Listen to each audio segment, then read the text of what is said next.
este vídeo vamos a ver cómo configurar en el programa RepetirHost el slicer para conseguir que nuestras piezas salgan mejor.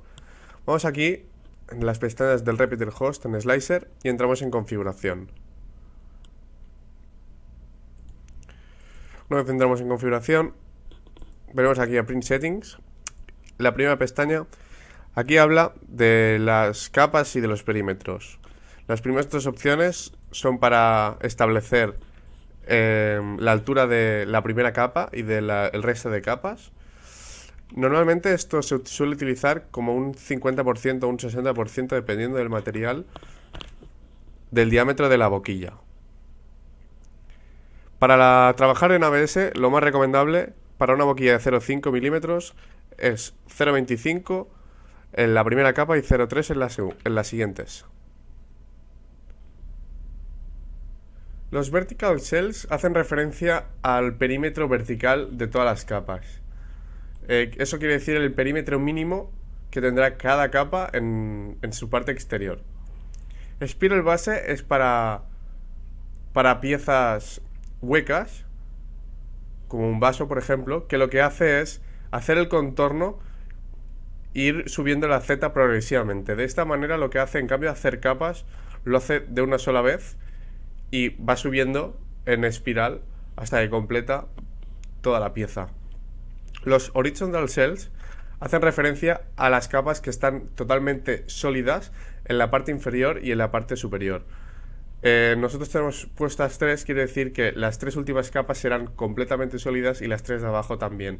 Eso lo que hace es que la pieza sea más compacta.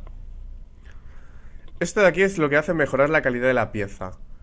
El problema es que ralentiza el slicing. El primer tick lo que hace es añadir más perímetros cuando sean necesarios. El segundo tick lo que hace es evitar que el viaje del extrusor, de la punta del extrusor, se cruce con los perímetros cada 2×3. Entonces lo más acertado es no tenerlo activado.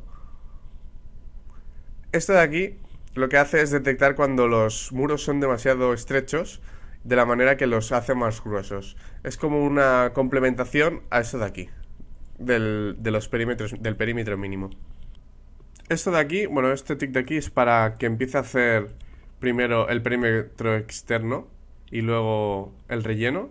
Y esto de aquí es el punto donde comienza a hacer el perímetro. Está puesto en alineado, puede ser en cercano o en random. Vamos a ir a la siguiente pestaña, en Infill, que hace referencia a los rellenos. Aquí podemos elegir la densidad del relleno. Depende de las piezas que queramos hacer. Si las queremos hacer completamente llenas, sería un 100% de densidad. Lo más aconsejable está trabajar en un 40 o un 50% para ahorrar material y tiempo de trabajo. Los rellenos se suelen hacer en honeycomb, que quiere decir panel de abeja. De esta manera conseguimos una estructura mucho más rígida. Cuando suelen ser rellenos 100%, lo más cómodo es trabajar en rectilíneo. Y estos son para los rellenos en las capas superiores e inferiores, que son totalmente rellenas, como hemos dicho aquí, que eran las que poníamos sólidas. Y trabajamos con rectilíneo. Esta opción de aquí lo que hace es realizar rellenos verticales, de manera que son más escasos y aumenta la velocidad de producción de la pieza. No obstante, la pieza luego estará a falta de material. Y este tick de aquí es para que el programa detecte cuando necesita relleno algún soporte, por ejemplo, y lo crea automáticamente. Aquí en opciones avanzadas, la primera opción se refiere a cuando hacemos una capa sólida de relleno. ¿Cada cuántas capas? Siempre lo tengo puesto a 0 porque si queremos una pieza que no sea maciza, pues no hará ninguna capa. Si ponemos un 5, cada 5 capas hará una capa totalmente rellena. Eso lo que hace es mejorar la consistencia de la pieza, no obstante, también tardará más y gastará más material. Este es el ángulo de relleno. Cuando usamos, por ejemplo, un relleno rectilíneo, hará las líneas con 45 grados en el relleno. Esta es el área mínima que el programa calculará cuando tiene que hacer un relleno. Por ejemplo, si un área es de 70 o menos, hará un relleno macizo completamente. Cuando ya es mayor, hará un relleno al 50% como tenemos puesto actualmente. Esto de aquí es para hacer que el extrusor no esté supurando material todo el rato cuando cruza perímetros. Quiere decir que cuando está cruzando perímetros, el extrusor, en cambio de avanzar, retrocede un par de pasos para poder evitar esa supuración de material. Y esto de aquí es, si lo activamos, realizaría primero el relleno y luego crearía el perímetro. No obstante, esta es una opción experimental, la cual no aconsejo utilizar. Yo creo que es mejor que primero realice bien el perímetro y luego haga el relleno. Vamos a pasar a la siguiente pestaña de velocidades. Esta es para configurar los movimientos y sus velocidades. Son las configuraciones más recomendadas. Se podría modificar, por ejemplo, los rellenos a 50 milímetros por segundo, los sólidos también incluso, pero más o menos esto sería lo más aconsejable. Perímetros a 30, los perímetros pequeños a 30 incluso se podría bajar un poco, pero no influye demasiado. Los perímetros externos a un 70%, quiere decir que irán un poco más lentos para mejorar el acabado. Los rellenos a 50 milímetros por segundo, los rellenos sólidos también, como hemos dicho antes. Rellenos de arriba y de abajo que serán sólidos también. Los materiales están a 60. Esta opción la verdad es que es un poco... Bueno, la verdad es que la he dejado por defecto porque en parte es bueno y en parte no. Yo creo que velocidad más elevada iría mejor, sobre todo a la hora de quitar luego los soportes. Hay muchos soportes que cuesta muchísimo de sacar y si se hicieran a más velocidad quizás quedarían más endebles. Pero por otro lado, al quedar más endebles, se podrían llegar a romper incluso mientras se realiza la pieza. Y por el contrario, si lo hacemos con menos velocidad, quedarían no tan endebles y luego que estarían mucho más de sacar. Así que yo creo que lo mejor es dejarlo por defecto, que son 60 milímetros por segundo.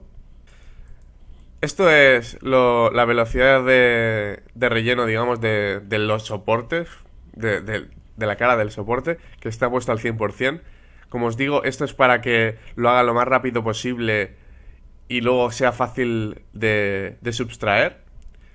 Estos son los puentes, cuando tiene que unir piezas sin soportes, las cuales no tienen que ser de una distancia muy elevada, porque entonces los puentes no se realizarían correctamente. El gap fill hace referencia a que cuando tenemos pequeños huecos, al hacer los rellenos, la impresora tiene mucho temblor y mucha resonancia. Para evitar eso, lo mejor es bajar este valor lo más próximo a 0. 0 desactivaría ese relleno tan pequeño. Así que lo mejor sería quizás incluso dejarlo a 10 o incluso 5. Esto de aquí es para configurar la velocidad de movimiento cuando no está imprimiendo la impresora. 130. Básicamente es para mejorar el desplazamiento. Y esta de aquí es para realizar la primera capa. Está puesta a un 30% de la velocidad. Yo creo que es el más aconsejable y es el que viene por defecto. Y esto de aquí es para poner las aceleraciones por si se quiere intentar mejorar un poco la velocidad de la pieza.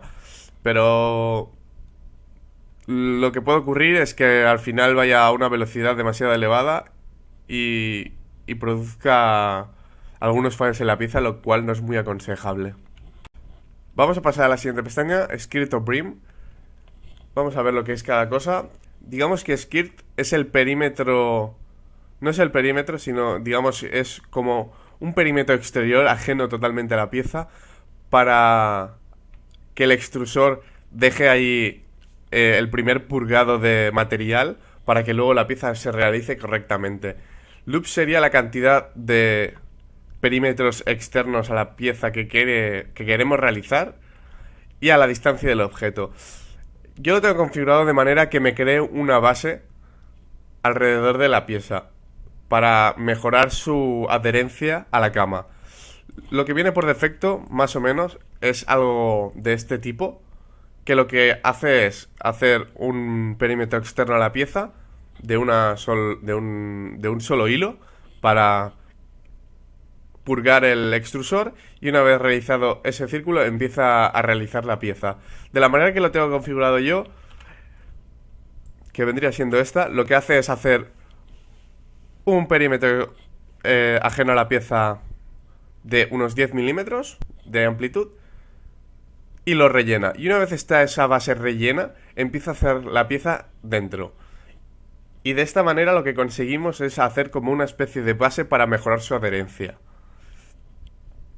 Esta es la distancia del objeto a la que queremos hacer la capa externa a la pieza.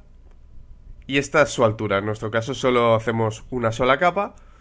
Y 0 es porque no queremos que la pieza sea una sola base. Eso son la cantidad de capas que vamos a hacer. Y esto de aquí es la anchura de la base, digamos. Vamos a pasar al material de soporte.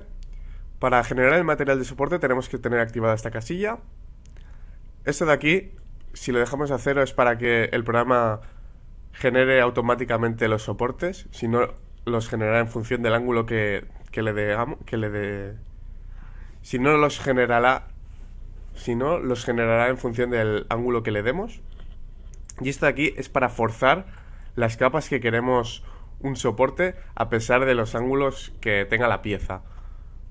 Esta función de aquí va bien para cuando la pieza tiene una base muy estrecha o es muy frágil, para mejorar esa consistencia. Esto de aquí es para generar un número de capas antes de que empiece a realizar la pieza. De esta manera lo que conseguimos es como realizar una base para mejorar la adherencia. No obstante, como hemos dicho antes, en esta parte de aquí yo ya he realizado aquí una especie de base que para mi gusto es bastante mejor que esta del raft. Así que por lo tanto esto lo dejaremos a 0. Y esto es para los materiales de relleno. Vamos a realizar un relleno rectilíneo con una separación de 2,5. El ángulo va a ser 0 esta vez, pero también podríamos trabajar con 45. Básicamente es para diferenciarlo de un relleno normal, aunque ya se ve por la separación. Este es el número de capas que hay entre los objetos y el soporte.